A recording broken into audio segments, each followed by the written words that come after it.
Vietnam kwamba kuna mengi yamefanyika, nayo ni makubwa sana kuliko hayo, lakini inafaa tujiulize kama sisi, mbona haya yamekuja mbele yetu?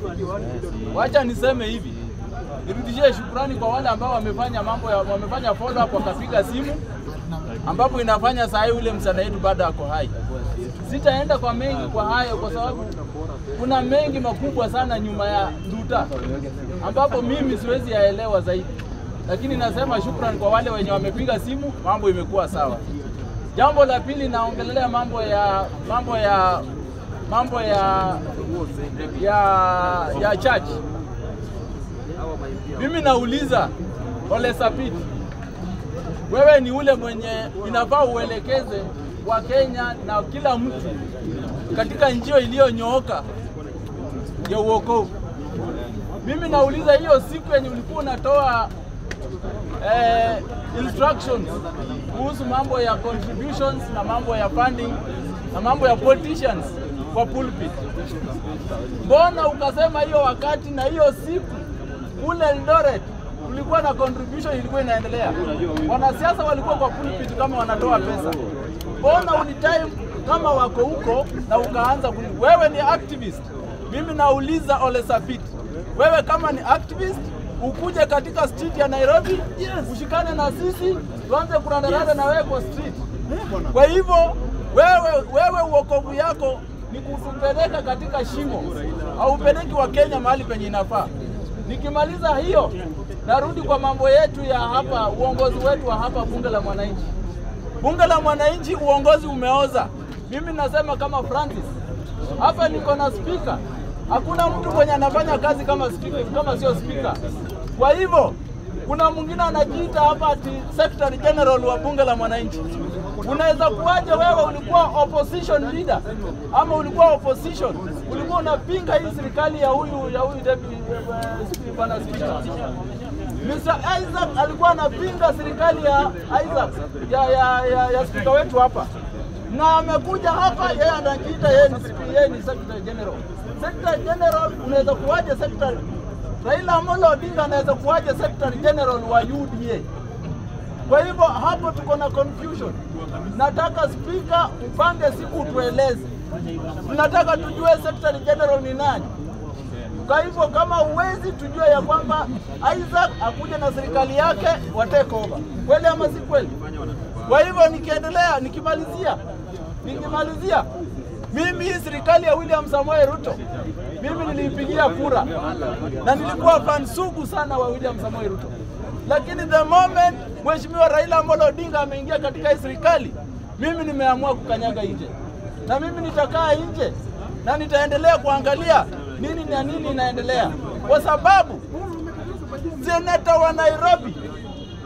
wa Nairobi Mr. Sifuna na wabunge mnatubeba ujinga, kwa sababu wakati wa Kenya walikuwa wanasema SHA ifanye, nyinyi mlikuwa mnasukuma mkipata vitu pesa ndogo ndogo pale kwa parliament, mnapitisha maneno. Wewe unaanza kuzunguka huko nje unatuambia SHA ifanye. Wakenya walikuchagua wewe uende wa represent, utengeneze yale maneno yenye si mzuri. Ulikuwa unaambia Wakenya kwa street SHA ifanye, ulikuwa unataka tufanye nini? Na wewe uko mwenye nafaa uweke mikakati venye SHA itafanya. Wabunge wenye walikuwa wanasema hata Khalwale kutoka Kakamega, unatuchocha kwa street kutuambia SHA ifanye. SHA kufanya, wewe ndiye nafaa uweke mikakati. Kwa hivyo sitaenda kwa mengi. Shukran. Asanteni wana media, Mungu awabariki. Wakati tulienda kwa uchaguzi tulikuwa na watu wanne. So wakati vyenye tulikuwa na watu wanne, kwa hiyo ballot watu waliamua wakachagua William Samoei Ruto.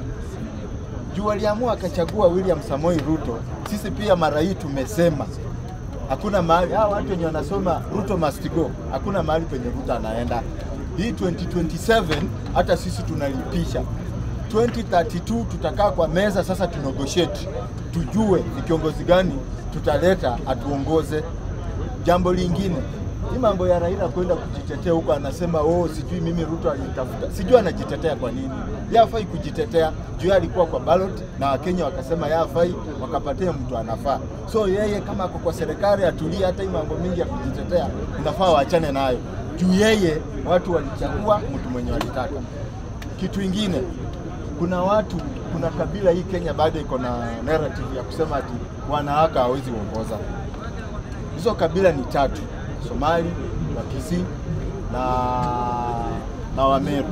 Tumeona kaunti zile zenye wamama wanaongoza. Hizo counties ziko na maendeleo sana. Angalia kama Kwale, angalia Homa Bay. Lakini ukiangalia hizi counties zenye wanaume wanaongoza hata hazina maendeleo. Hao wanaume kazi yao ni kukimbizana tu na masilai queen na mademu, ndio vitu wanafanya. Lakini kaunti za wamama, kwa hivyo mimi nasema uongozi wa mama ni bora kushinda uongozi wa wanaume. So watu wenye wako na narrative ya kusema ati wanawake hawezi kuongoza inafaa wawache. Jambo la mwisho kimalizia. Hii story ya Nduta. Nuru Haji intelligence iko na uwezo. Huyo mtu mwenye wanasema ni Njoroge alikutana na Nduta, alicommunicate. Kama mtu tu hapa saa hii anaweza kuwa track, wanaweza mtrack na wamshike wampate penye yako. Hii story ya Nduta, hii ni jambo la worldwide. Mbona intelligence isiingilie washike huyu Njoroge alafu ndio tujue hii story ilienda aje? Yangu tu ni hayo. Sawa. 1 minute kindly then ya kwanza ni kwa hiyo story ya Nduta. Ya kwanza ni kurudisha shukrani sana kubwa kwa Wakenya wote ambao wamejitokeza kusimama na Mkenya mwenzao. Pale kwa Biblia imesema Yesu alipata kondoo mia wakati mmoja alipotea, walibidi waache 99 afuate hiyo moja. Ni jukumu ya kikatiba ya Rais William Ruto kuchunga kila Mkenya hapa Kenya mahali popote hapo duniani. Kwa hivyo ni jukumu kubwa sana, aidha ni William Ruto, aidha ni Uhuru Kenyatta, watu wote ambao wamehusika tunarudisha shukrani, tunasema ni asante, tumesikia tukiwa proud kama wananchi. Ya pili, nataka kusema hivi.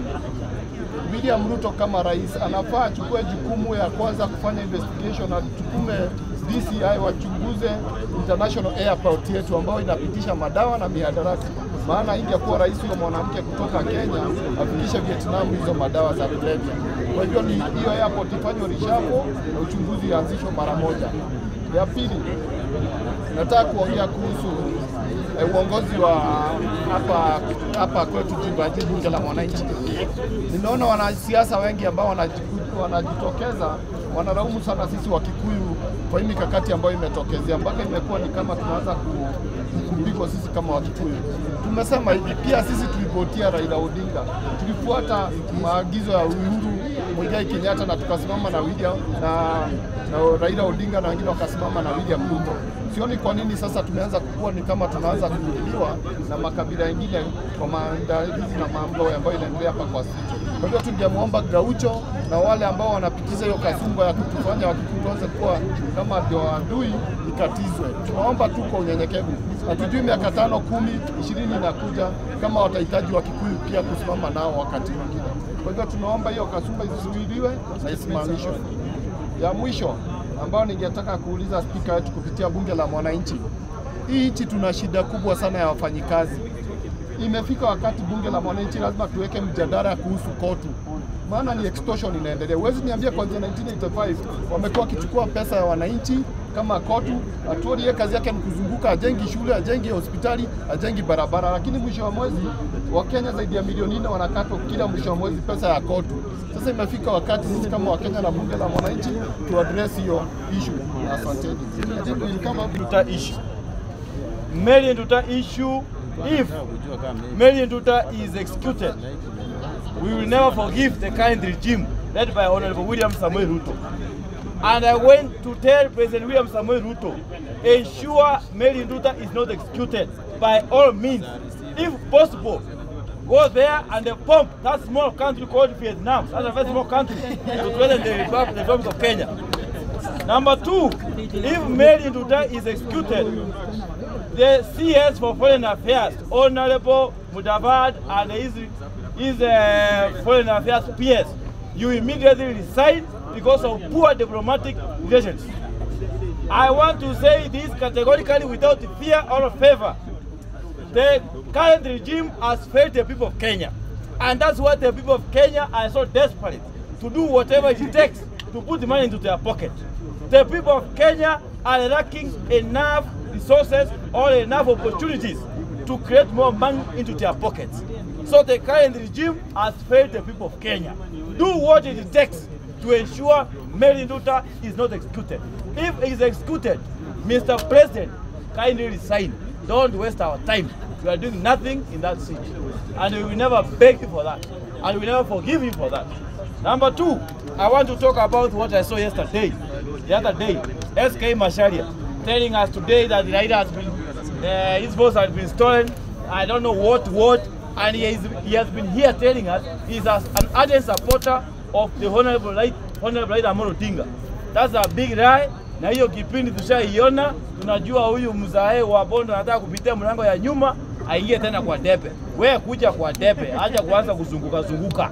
Wewe kuja kwa debe, tutakunyorosha wewe na huyo jamaa Kasongo pamoja, mtaenda mwingine akienda Sugoi, mwingine anaelekea Bondo. Lazima tuweke mtu wetu safari hii.